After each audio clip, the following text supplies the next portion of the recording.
Hey, guys. Morning. Let me get this started up here.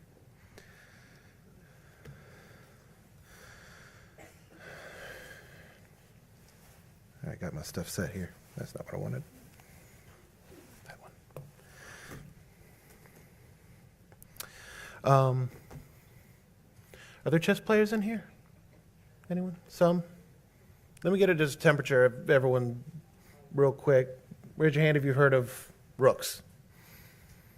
Okay, castling. So some good hands up. En passant. Alekine's gun. One. Okay, here we go. All right, cool. Excellent. Because I want to kind of talk about chess today. We've heard some great messages this week.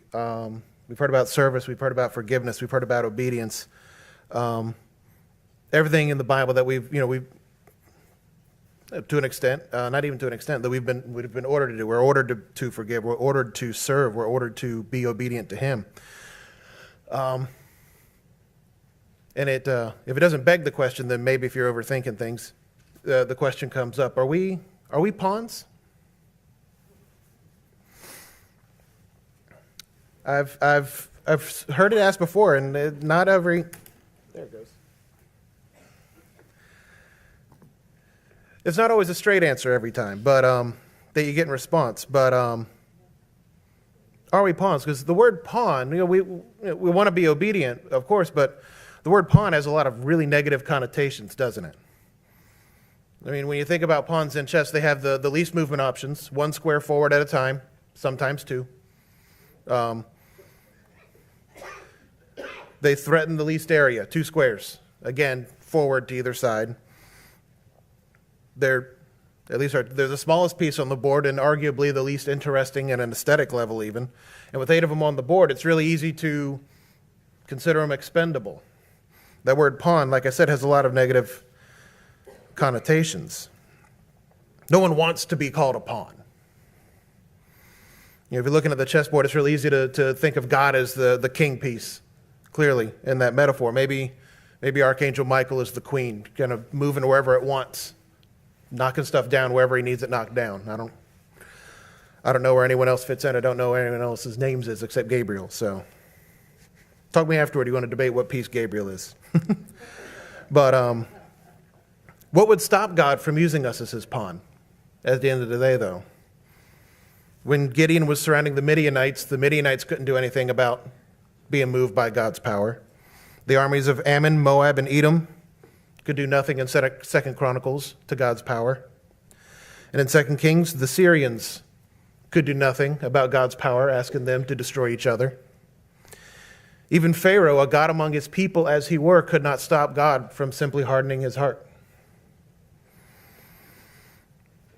So I think what saves us from not being God's pawn in that very literal sense is that we're giving ourselves up willingly to his will, that we are willingly serving him, and that it is our choice to receive these orders and to obey. So what I want to kind of do is just a defense of pawns so that we can kind of see how much that we have in common with those little guys on the chessboard. Once you get into studying chess a little bit, that white and black and sometimes the black is red board. Because at the end of the day, pawns are nothing to shrug at. They've actually been for a very long time, they've actually been a very vital part of the attack strategy of the early and mid-game in chess. And they've had very few changes from their first incarnation back in the 6th century A.D. The only thing I can think of would be the fact that if on your first move with a pawn, you're allowed to go 2, which is something they added only very recently to try to speed things up. And it's the only reason that en passant exists. So again, very few changes since there it goes. That's going to be a running gag there. Put that in there. Very few changes since, like I said, that's a very old game, and they're still finding new things out about it, but as they continue to play. But no one really messes with the pawns lightly in a game of chess because they're well defended.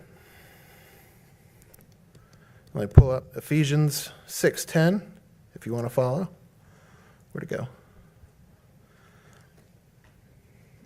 There it is. Ephesians 6:10, finally, be strong in the Lord and in the strength of his might. Our strength as pawns is borrowed. It's not just borrowed from him, but from each other. There's something called the trade, for those of you that don't know chess very well. And the trade is the point values that all these pieces are accrued, or assigned, rather. Pawns are, of course, a 1, where something more with a lot more strength, like a queen or a rook, are much higher. 9 for a rook, 10 for a queen. And no one wants to really trade. The trade is, if I take this piece, he'll lose 1 point. But if I put myself at threaten, I may lose the points that I've used to take his. No one really wants to trade up their rook for a pawn, just to take someone's pawn. And the reason that those pawns have strength is because they're leaning on each other. Pawn chains, these formations where the pawns are diagonal from each other, and what they're actually doing is guarding each other. You can't capture a pawn without one of the other pawns stepping in to take the guy that took it. And so taking a pawn has massive consequences. They don't want to mess with it. And just like in that, I'm going to read out of Ecclesiastes real quick. Ecclesiastes 4:9 through 12. 2 are better than 1 because they have a good reward for their toil. For if they fall, one will lift up his fellow. But woe to him who is alone when he falls and has not another to lift him up. Again, if 2 lie together, they keep warm. But how can one keep warm alone? And though a man might prevail against one who is alone, 2 will withstand him. A threefold cord is not quickly broken. It's our strength in numbers. It's the fact that we can lean on each other and hold on to each other for that strength. And granted, when a pawn is taken out of the line, there's a weakness in that line. I'm sure many of us this year will not disagree that it hurts, and we feel it when one of our fellow pawns are taken out of the line. But it doesn't matter how few you're with, because Matthew 18:20, where only 2 or 3 are gathered in my name, I will be there with him. Just like even 2 or 3 pawns can still hold their line, can still hold their chain, so can we, even with only 2 or 3 of us. So long as we're leaning on each other, we have God with us. And to bring God, our king, back into it, the king, again, if you're uninitiated to chess, is kind of unassuming. It has only a few more movement options than the pawn.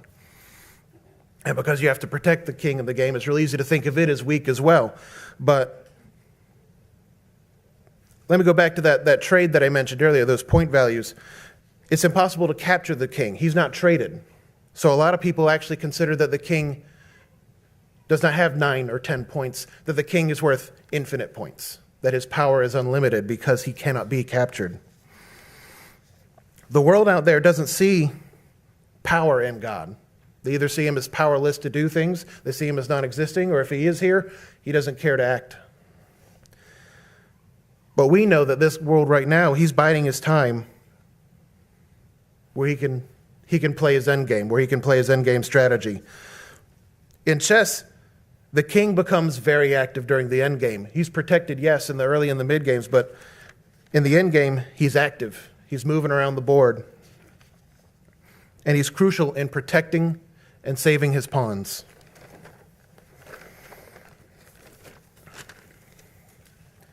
Just like our king will be coming for us in the end game.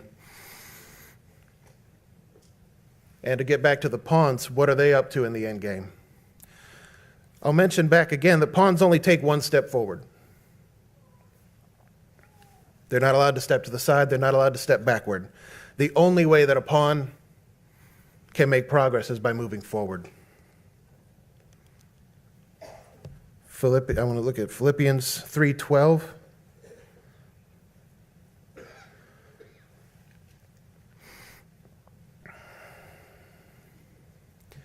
Not that I have already obtained this or am already perfect, but I press on to make it my own because Christ Jesus has made me his own. Again, it's because we are moving forward and that we are always striving for that perfection that Jesus laid out for us as a template, that we can continue to move forward. And why is that forward march so important to a pawn on that chessboard, if y'all know?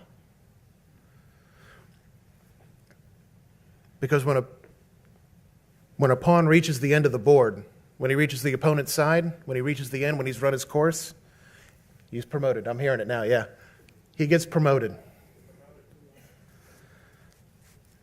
The king, for those who don't know about the chess, when a pawn reaches the other side of the board, any of the other pieces that have already been taken can be replaced onto the board for that one. King, rook, all of a sudden that one measly little piece, just like we're just a little bit better than the beasts of the earth, becomes a lot more powerful and crucial to that end game.